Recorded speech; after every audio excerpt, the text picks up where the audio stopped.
yang sama-sama kita doakan guru kita Bapak Kiai Haji Ahmad Syarwani, mata'anallah bituli hayati.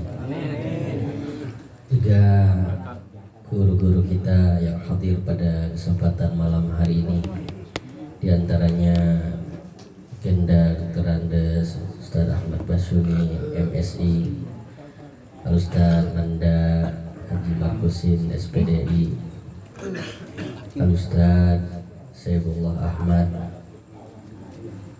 juga guru kita Al-Ustaz Fathullah SPDI, beserta para asatidzah yang lainnya yang mohon maaf tidak kami sebutkan satu persatu, insyaallah tidak mengurangi rasa hormat dan ta'zim kami kepada beliau-beliau tokoh masyarakat kita, Ketua Lingkungan RW 007 Kanda Isomuddin, beserta seluruh pengurus RT-RT-nya yang hadir juga pada kesempatan malam hari ini. Semoga selalu sehat walafiat dalam lindungan Allah Subhanahu wa taala.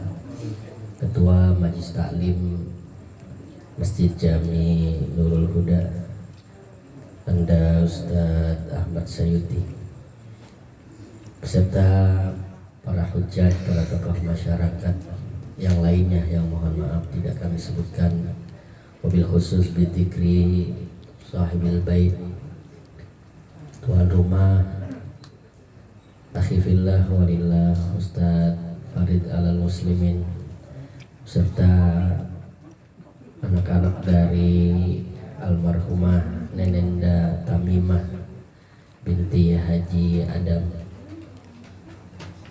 antara lain Mawanda Aminuddin Aminullah dan Mamanda Rustaman. Semoga beliau juga berdua selalu dalam lindungan Allah Subhanahu wa taala, dan cucu-cucu beliau yang hadir semuanya yang mohon maaf tidak kami sebutkan untuk mempersingkat dan efisiensi waktu. Semoga kita doakan keluarga ini selalu dalam lindungan Allah Subhanahu wa taala. Amin ya rabbal alamin. Bapak-bapak jamaah yang dimuliakan oleh Allah Subhanahu wa taala, lagi-lagi berdirinya saya di sini, saya sih sebenarnya kagak mau dibilang tausiah. Dan kalau sering kali disebutin di karangan guru kita, kayaknya tua banget saya, orang bocah baru kemarin sore. Gitu ya. Jadi untuk kedepannya kali kalau manggil udah aja Pak Isal aja udah. Gitu ya, jangan oke. Ada guru kita aja, guru kita mah udah tua-tua aja udah penyebutan itu. Kalau saya mah udah aja Pak Isal Wahmi aja udah gitu aja. Pada malam hari ini alhamdulillah kita bisa memenuhi undangan dari Sahibil Bait untuk mendoakan kami punya nenek almarhumah Nenenda Tamimah binti Adam yang sudah 100 hari yang lalu telah dipanggil oleh Allah Subhanahu wa taala. Kami ingin sedikit bercerita saja. Mungkin sudah banyak disampaikan oleh guru-guru kita dan keluarga-keluarga tentang sambutan keluarganya. Tapi sebagai cucu yang juga mengalami masanya beliau, ini beliau setahu saya amalannya banyak. Di antara amalan yang saya tahu sampai lagi sakitnya itu, dia Nenenda ini nggak pernah lepas dari baca Qul huwallahu ahad sampai sekian ratus, bahkan sampai berapa ribu kali. Nah, pernah sahabat itu juga menanyakan tentang amalan orang yang cuma hanya apalnya Al-Ikhlas aja. Ya Rasul, ini saya kagak bisa baca apa-apa kecuali Al-Ikhlas. Baca di rakaat pertama Al-Ikhlas, rakaat kedua Al-Ikhlas, sehari-hari hampir semuanya Al-Ikhlas.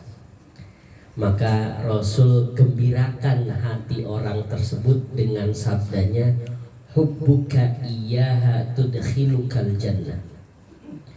Cintamu dan hobimu, gemarmu membaca surah Al-Ikhlas itu memasukkanmu ke dalam surganya Allah Subhanahu wa taala. Jadi jangan diremehin ini Pak, meskipun apa? Meskipun cuma satu surah doang, atau kita cuma hanya hafal bagian-bagian pendek dari beberapa surah, itu kita amalin, jangan sampai kagak. Dan kalau bisa itu bisa diteruskan sama generasi-generasi setelahnya, entah anaknya, entah cucu-cucunya. Itu harus ada tuh amalan beliau. Karena dalam hadis lain Rasulullah bilang begini, inna mimma yalhaqu bihil mu'mina min amalihi wa hasanatih. Sesungguhnya dari bagian yang bakalan nemuin, yang bakalan ngegembirain orang yang udah meninggal dunia dari amal-amalnya dan dari kebaikan-kebaikannya, itu yang pertama disebutin sama Rasulullah sampai 7. Yang pertama, ilman allamahu wa nasyarahu, ilmu yang dia ajarin, yang dia sebarin, yang dia amalin, itu bakalan terus dirasakan kenikmatannya oleh almarhumah atau almarhumin almarhumat dari keluarga-keluarga kita. Terus yang kedua, au mushafan warrasah. Ada mushaf, ada Al-Quran yang dia wariskan, yang dia tinggalkan, yang dia wakafkan. Narok. Waktu umroh beliau saya tahu katanya beli Quran sekian, terus ditaruh di Masjid Nabawi, kemudian ditaruh di Masjidil Haram. Itu selagi terus mushaf itu ada, fisiknya ada, dibaca oleh banyak orang, itu pahalanya seabrek-abrek ngalir untuk almarhumah. Jadi kita nih jangan nutup diri, oh kayaknya gua mah pendosa ini, buat masuk surga kayaknya susah. Ada amalan-amalan ringan yang itu bakalan ngebantu kita saat kita nanti sudah dipanggil oleh Allah Subhanahu wa taala. Kali ilmu kita mah nggak banyak tahu. Ilok beli Al-Quran yang 50.000, yang 100.000 kita taruh tuh di masjid Nurul Huda, dibaca setiap hari sama orang-orang di hari Jumat terutama. Masa iya itu pahalanya kagak ngalir buat kita semuanya? Kalau ada yang belum dibaca, Bro. Nah, kalau belum ada yang dibaca, Al-Quran banyak banget itu belum dibaca. nah itu besok suruh aja Bang. Banyak masih plastik. Itu Al-Quran yang belum dibaca pun pahalanya tetap ngalir selagi fisiknya masih ada. Karena kata-katanya au mushafan warrasah. Yang penting nih almarhumin almarhumat udah dia beli, terus kemudian dia udah wakafkan tuh Al-Quran. Maka pahalanya selagi itu Al-Quran masih ada ngejoblok di situ, itu pahalanya tetap masih dialirin untuk almarhumin almarhumat, apalagi sampai dibaca. La aqulu, kata Sayyidina Ali menyampaikan hadis Rasulullah, aqulu alif lam mim harf. Saya enggak pernah mengatakan alif lam mim itu cuma hanya satu huruf, tapi alifun harfun, wa lam harfun, wa mim harfun. Alif itu satu huruf, lam satu huruf, dan mim satu huruf, dan setiap satu hurufnya bi asyrati amsalihah, itu 10 kebajikan. Berarti kan alif lam mim aja udah 30 kebajikan. Kita baca Bismillahirrahmanirrahim, ada berapa huruf? Wah, udah. Hah? Baca Bismillah kita tahu. Bismillahirrahmanirrahim hurufnya 19.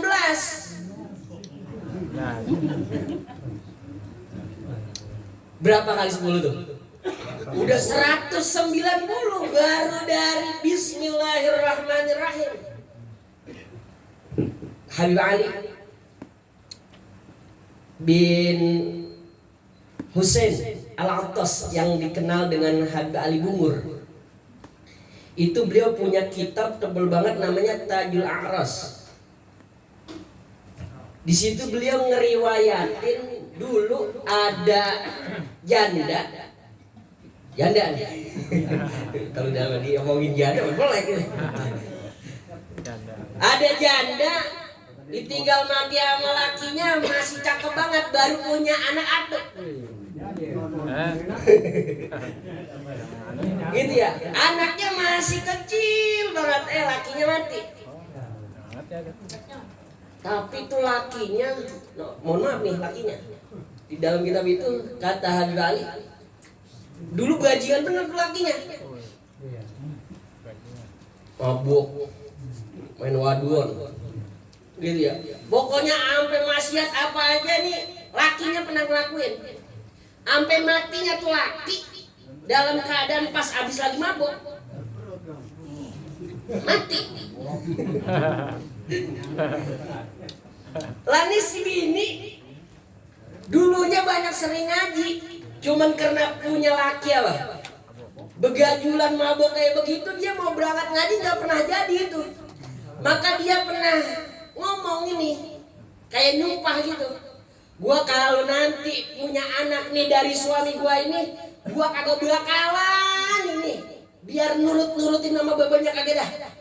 Gua bakalan sekolahin dia, gua titipin sama kiai, gua titipin sama Habib, biar kata masih kecil biarin. Bener itu. Dia pas anaknya udah lahir terus udah gedean, baru kayak umuran sekitaran 5 tahunan, itu udah dititipin sama Habib. Yang tadinya kagak bisa apa-apa, kenal huruf dan kenal Bismillahirrahmanirrahim, itu sama Habib Ali.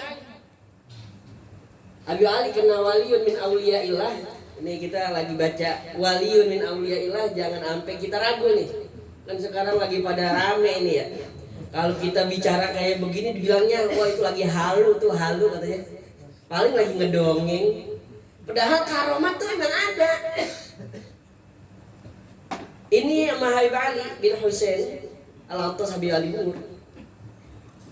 Itu beliau habis bisa baca Bismillahirrahmanirrahim, terus kemudian Habib Ali mimpi.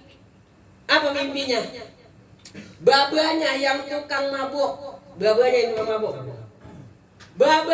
yang tukang main wadon, itu dapat keringanan siksa kubur gara-gara Bismillahirrahmanirrahim, anaknya yang fasih.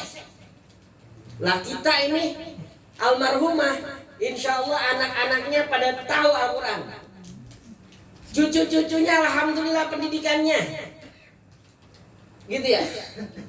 Insya Allah itu bukan cuma hanya diringanin, insya Allah jadi idkun minan nar, pembebasan dari sentuhan dan siksaan api neraka buat almarhumah. Makanya yang gigih Pak, kita belajarin anak-anak kita ngaji. Emang ngaji kagak bikin kaya, kagak. Kan pikirannya sekarang ngapain sih ngaji? Ngaji kagak belum kaya. Kali nungguin orang mati doang undangannya sama hajatan-hajatan. Gitu ya. Akhirnya mindset kita, pola pikir kita sekarang sekolahin anak SDIT atau sama SD, kemudian SMP yang pelajaran agamanya seminggu sekali. Kadang kita udah mulai kagak bangga ini. Kalau nyekolahin di MI itu kagak bangga. Kalau kita nyekolahin di Sanawiyah tuh kayaknya udah kagak bangga. Kalau kita nyekolahin tuh di Aliyah tuh kagak bangga. Padahal nikmatnya bukan pas sekarang. Nontar kalau buat kita udah meninggal dunia. Gitu ya. Masalah nasib mah serahin udah sama Allah Subhanahu wa taala. Jangan kemudian gara-gara kita ngelihat Satu orang alumni pesantren, kita jadi ngata. Itu tuh dia di pesantren kagak ngapa-ngapain. Ngapain yang satu itu dijadiin role model? Ratusan banyak yang jadi kiai yang bisa baca Quran. Kenapa kagak dicontohin? Lah giliran yang alumni SD, alumni SMP, alumni SMA, gitu ya, yang kagak sukses kan banyak banget. Tapi yang disebut satu orang tuh dia tuh, lihat. Dulu mah di SMP tuh dia kagak di sanawiyah, coba kalau di sanawiyah. Sekarang mah dia di SMP tuh, lulusan SMP, lulusan SMA. Wah, kerjanya cakep banget bocah. Gajinya gua tanya sampai berapa? 8 juta.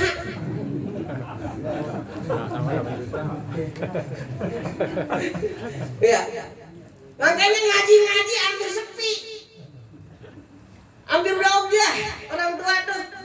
Padahal yang kemarin lulusan SMP, yang kemarin lulusan SMA bukan kita ngecilin, bukan. Sekarang ngaji cuman buka HP atau dengerin HP doang. Bacain Fatihah buat orang tuanya masih keder. Al-Fatihah ila hadrati ila hadrati ila hadrati ila hadrati apa? Lebih nyebutin gitu ya. Nah ini jangan sampai nih gitu ya. Itu peninggalannya mahal tuh. Kita kalau punya ilmu kita sebarin, punya mushaf kita wakafin. Apalagi dia punya amal solehnya yang bakal ngebahagiain dia nanti di akhiratnya. Au nahron ajroh. Ini buat RT RW ini cocok ini ya. Atau kita nih yang peduli sama lingkungan, amal yang bakal ngalir kita nanti kalau kita udah meninggal dunia, diantaranya kita tuh bikin selokan-selokan, atau kita ngangkatin sampah-sampah yang ada di selokan biar orang-orang pada kagak kena banjir, biar orang-orang kagak kena yang namanya DBD. Tuh, gara-gara tuh kita jaga lingkungan kayak begitu, orang enak gitu. Aliran namanya, aliran gotnya, salurannya bersih, kagak ada sampah, gitu ya. Kita ngeliat sampah, kita angkutin. Ini sekarang buang sampah mau di situ. Kalau depan rumahnya pada ngandelin, buang mana itu? Iya tuh, dia sok gagal. Bukan itu Ustaz, itu khairas min al-arin marah Ustaz. Biar orang marah gitu. Iya. Padahal tuh pahalanya ngalir buat dia. Sampai orang nyaman betul tuh, kagak ada DBD, kagak ada banyak apa? Nyamuk. Gara-gara kita ngangkatin itu sampah-sampah yang ada di got, kali-kali mah udah kagak ada sekarang kita. Got ya emang. Got sekarang. Angkatin kita, bersihin. Ya, diangkatin mulu. Dua karin. Jadi pahala yang ngalir itu. Ada kita kagak nyadarin itu. Sederhana tapi luar biasa itu. Bisa bikin kita bahagia. Yang tadinya naudzubillah misalnya ngap-ngapan di dalam kubur, ngap-ngapan di alam barzakh, gara-gara kita ngangkat tuh apa? Sampah dengan niatan supaya orang kagak kebanjiran, supaya orang kagak kena DBD, supaya nyamuk kagak banyak, orang tidurnya jadi pules, gitu ya. Itu pahalanya dialirin sama dia terus. Kan enak ya begitu ya? Enak. Apalagi kata Rasulullah, au masjidan bana, masjid yang dia bangun kali atas nama sendiri mah kita kagak bisa. Masjid kita tuh yang kurang apa, kerannya kayaknya rusak, beliin kerannya. Kipas anginnya kurang, beliin kipas anginnya. AC-nya gitu. AC-nya. Saya pengen ngomong itu. Besok dibeliin sama Mang Kaman. Iya, buat almarhumah Nenek Tamimah. Pasti dia udah nggak mesin. Iya, tembak aja udah. Mimbar kan udah dia. Udah, propertinya laku. Iya. Itu semuanya lah bakalan ngalir. buat kita nih, nikmatnya mah bukan sekarang. Pas lagi susah-susahnya di alam apa? Di alam barzah. Kalau ada asanya guru ajakin pulas bener. Ya sehari 2 kali mesti. Baca pulang rumah dia.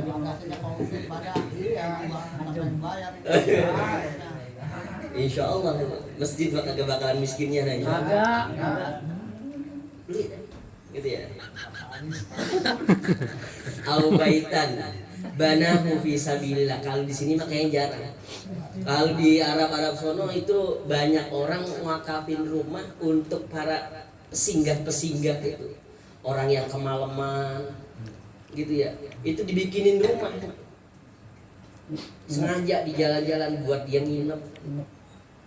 Kemarin Ustadz Muhtadi Muntaha ramah itu di sana bilang, dan termasuk saya ngalamin itu yang namanya mahalul miyah, tempat air emang dibangun di setiap kilometer.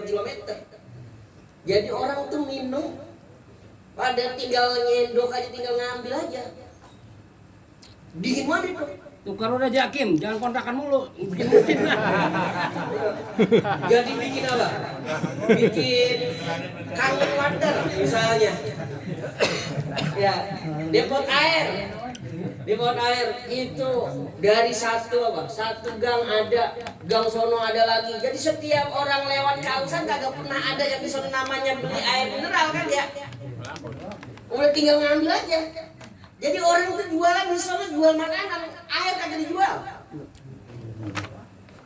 Tuh ya. Semuanya gratis itu. Makanya kalau di kita Masjid Haram Masjid Nabawi kan kagak pernah ada juga yang jual-jual air Zam-Zam. Dan yang kagak boleh. Gitu ya, pas kemari aja baru kita beli. Kena ongkos pesawatnya katanya. Kalau di sono kagak boleh beli kita. Itu di sono tuh dibuat itu. Emang karena mereka tahu tempat-tempat yang bakalan ngalirin pahala tuh di situ. Makanya pada berebut orang. Kalau di sono gitu ya. Lah kalau kita entar dulu deh gitu. Nah itu aja kali yang bisa saya sampaikan. Nah ini termasuk almarhumah. Beliau banyak amal solehnya yang saya tahu, termasuk puasanya rajin betul.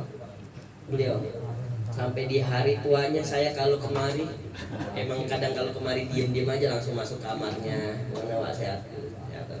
Makan Wak, lagi puasa gua atau enggak?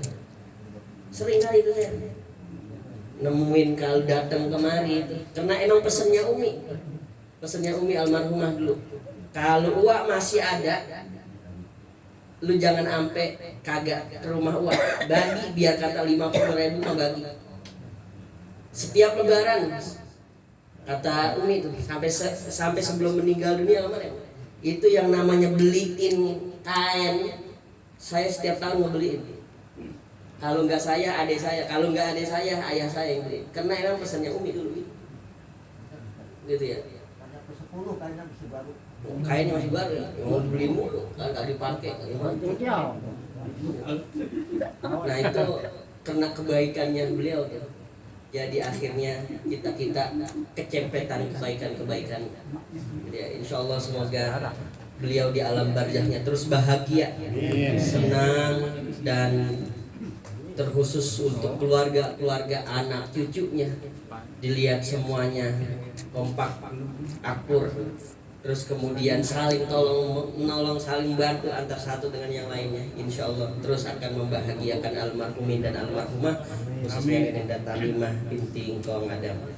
Terima kasih Bapak jamaah yang hadir pada kesempatan malam hari ini mewakili keluarga juga. Saya mohon maaf apabila semua yang disajikan ini kurang berkenan. Semoga menjadi pahala yang diterima oleh Allah Subhanahu wa taala, dan kami sekali lagi mohon maaf yang sebesar-besarnya untuk nenenda kami apabila selama banyak berinteraksi kepada masyarakat Kaliabang Pengarengan banyak kesilapan kesalahan, kiranya semuanya bisa dimaafkan. Usikum wa nafsi bitaqullah wa ridha inayah. Assalamualaikum warahmatullahi wabarakatuh.